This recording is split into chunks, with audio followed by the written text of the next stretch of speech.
but I'm rather croaky angry. Still getting over some sort of chest infection. Who knows what these days. I think things will just keep attacking my chest until I've got no lung capacity left, and then that'll be it. So what are you doing going to work angry, you say, on the 27th or 28th, wherever it is? Well, we had a bank holiday on the 1st.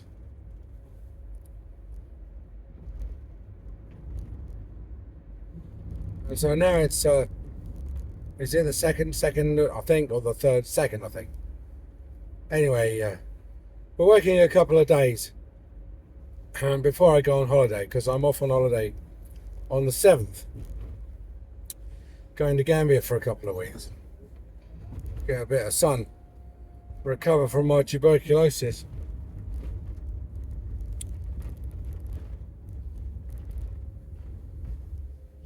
There's a fair old bit of stuff to comment about, dentistry wise. The what BBC Radio 4, which is the main state broadcast radio news service in the UK, and tends to be, and was originally designed as, and oh hello, it's our local car wash. This is why it's there's no point cleaning the car. Do you know what I mean? If you live in the country and you've got all crap up the sides of your car, all you can do is keep the headlights, the lights and the number plate clean. When you have to come through this sort of crap every morning.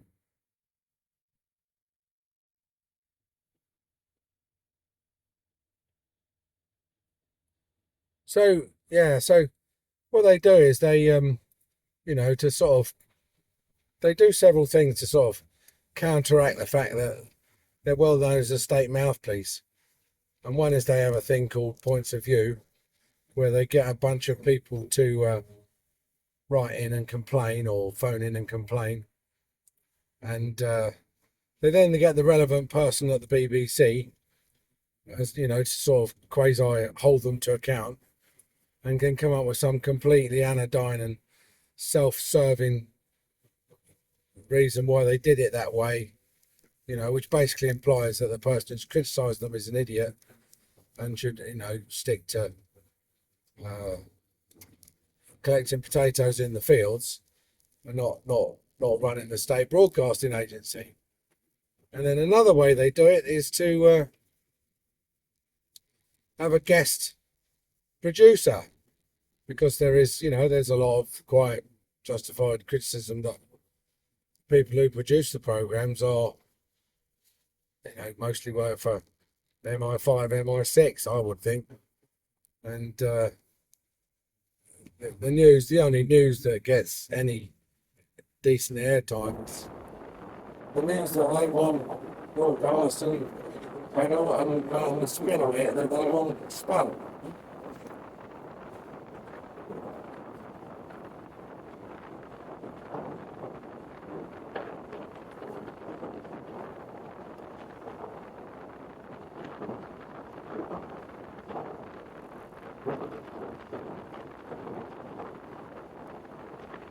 And it starts off as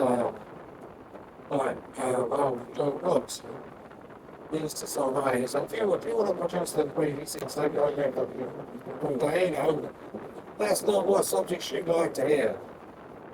And of course, everybody, essentially what's did is such a demographic that listens to it. So, it's anybody, old enough the price. Here necessary. And so everybody start writing in story, and then they decide on that they'll make it on people going, or so quite famous. So I'm pretty likely as well. So this year they let us say Jada Jamie to it. It was a wonderful guy. other than working his way into a fortune, I've been very disastrous when he went into politics. You know, he's gifted the idea of he's gifted the job of editing Radio 4, and one of the things he decided to go up with was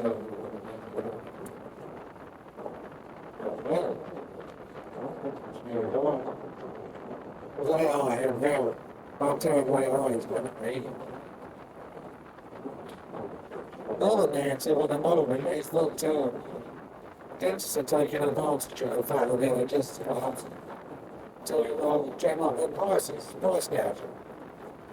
When we used to like price gouging in the UK, they do used to lie in the US, rather than having to pay more than they're going to. So. And they don't bubble up do the shift, trying to explain to the Americans that prices are an important signalling mechanism.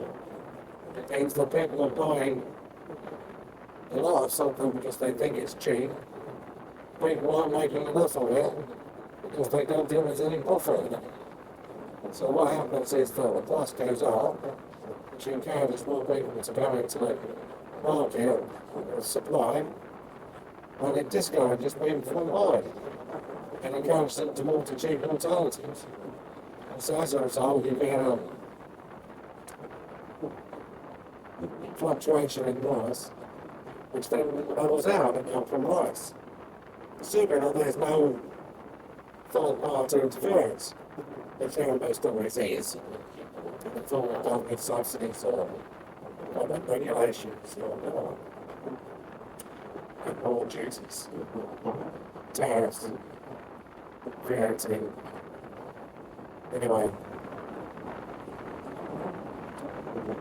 Well, the truth of the matter is that dentistry, price of dentistry has been suppressed for many years. Well, pretty much my entire career, I would say. So since 1992. The government took advantage of its position as a monopoly, for which I always credit Professor Stephen Tinman for teaching me that the world means a monopoly buy, as opposed to a monopoly sell. And what they did was they forced prices down below market rate by setting a fee scale and then challenging dentists to work in the private sector if they didn't want the NHS fee scale to go private. And because the private sector was pretty nascent at that point, wasn't really an option for a lot of dentists.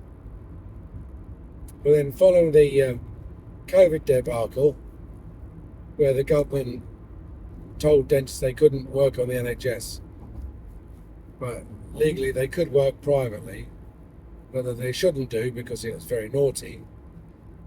And that's when most dentists, I think, got the courage to they realised that there was a considerable private demand for their services, and then they didn't have to offer them on the NHS.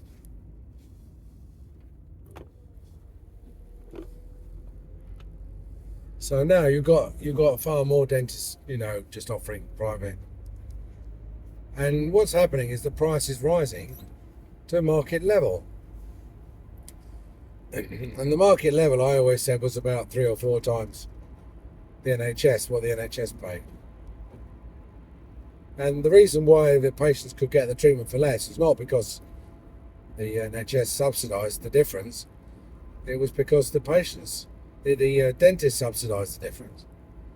The dentist did for a filling for £50, which he would probably normally charge 150 or 120 or something in the private sector. So the dentists were keeping the system running, and I think what's happened is that they finally decided that they no longer wish to, or more likely have realised that they no longer need to keep the system running. Now, those anybody who says private dentists are taking advantage of the situation by putting the fees up need to remember that the state, when dealing with this problem in the past of no NHS availability, has dealt with it by setting up their own surgeries, their own practices. And we had two. I mean, in an area where there were 500 dentists, the state set up two practices, state run, in an attempt to try and do what they always thought they could do, which is run the service far cheaper than what the dentists do. And in fact, they found out in practice that all they could do was run the service for 3 times the cost that dentists do. And as a result, we had Church Road, or was it Churchill dental practice, and there's another one in Sandwich, new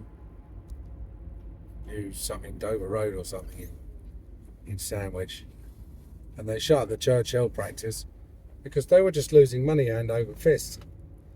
And in fact, it was cheaper for them it would have been cheaper for them to have paid for the patients to have gone to see a private dentist. It would have saved them 2/3 of the cost. But well, they won't do that, will they? No tax money to be spent in the private sector. Not in dentistry anyway. So let's not hear any old rubbish about how dentists are profiteering and that they're charging way more than the service could be provided for. That's absolutely, obviously not true. Get these. Oh, this is an old car now. The air conditioning doesn't work. The blowers are a bit slow in the morning. So what we're seeing is, as I say, we're seeing a sort of a return of dental fees to the market rates, but dentists getting blamed for price gouging. And whenever prices are not moving in the right direction, as far as you're concerned, you always get this allegation of price gouging.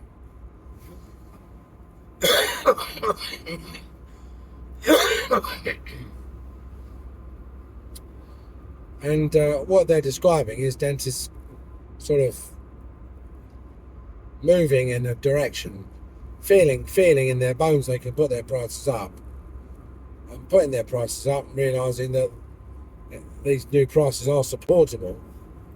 They will get patients coming in, and so prices are generally moving up, and they're moving up faster than inflation. But again, I don't know when they say inflation, do they mean inflation in the money supply, or do they mean consumer price inflation or retail price inflation? We never, the allegation is price gouging. They never really go any further than that, in terms of the analysis or the supporting argument. It's just greedy dentists. So, as a profession, what can we do? What do we need to do in response to this? Well, my answer is quite simply nothing. Nothing is what I've been doing for the last 5 years, and nothing is what I'm going to continue to do for the next 5 years. Because the old system of giving away £10 notes for a fiver, which the NHS introduced and which the profession tolerated and propped up for so long, has collapsed. But it had to, because the market doesn't support any good or service that's worth £10 being given away for a fiver. And so what we're doing is just dentistry prices are now floating and finding their new market level. without the dentist subsidy. And so I'm all in favour of that, and let the market work. That's why I say. Because people don't realise, I know you've heard this before, but dentists have a unique combination of academic skills, manual skills, and business skills that it's not really, you don't really find in any other job. And that the dentist's salary before tax, not their turnover, their salaries, should ideally be around about the top decile of all salaries. In other words, 90% of the population should earn less than a dentist, and 10% of the population should earn more than a dentist. And that's the market rate. Okay, and we don't have to do anything. We just let market forces work, which is the beauty of market forces. The less you muck about with them, the better they work. And let market forces work, and let dental prices flow until we reach a situation where the public understands that providing dentistry to a reasonable standard is expensive, and that they're going to have to make some provision for that in their budgets, and they're going to have to take the idea of looking after their teeth seriously, because not necessarily because of the dental consequences, the loss of teeth, loss of appearance, loss of diet, loss of self-esteem, etc., but also loss of money, loss of holiday. So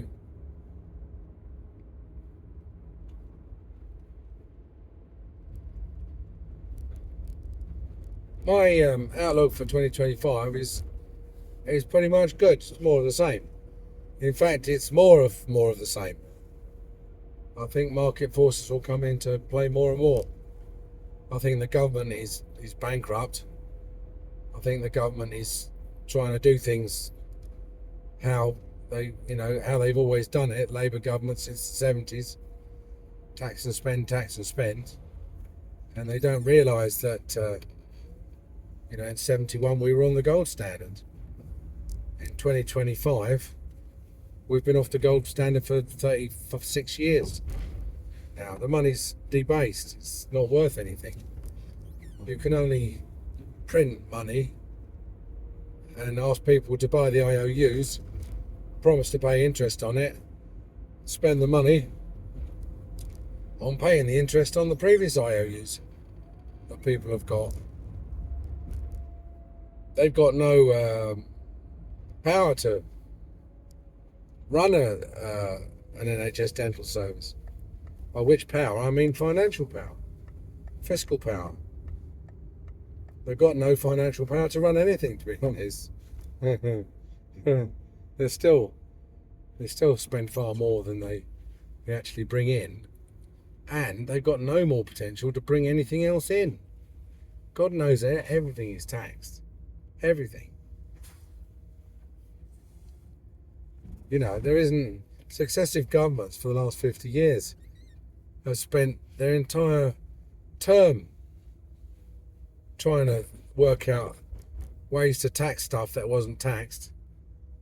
They've taxed everything. They've even taxed sugar.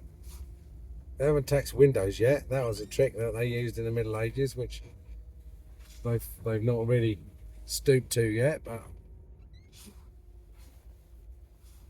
anyway, no, dentistry I think has still got a relatively bright future. Although people will probably go and see a robot GP and get a diagnosis, and they'll probably go on a holiday that's been prepared by an AI travel agent.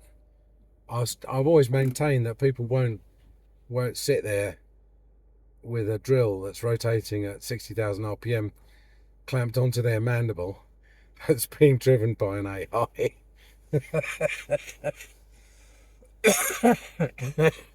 by an AI filling bot. It's like air traffic, pilots. I've got a son and a brother, I've got a daughter and a son-in-law who are both pilots. And while we will get to the point where the planes can take off, navigate and fly themselves to the landing, no one's going to fly on a plane without a pilot on it, okay? So if you're a pilot, you're okay as well. All right. Happy New Year to you. And I look forward to talking to you in 2025. Bye.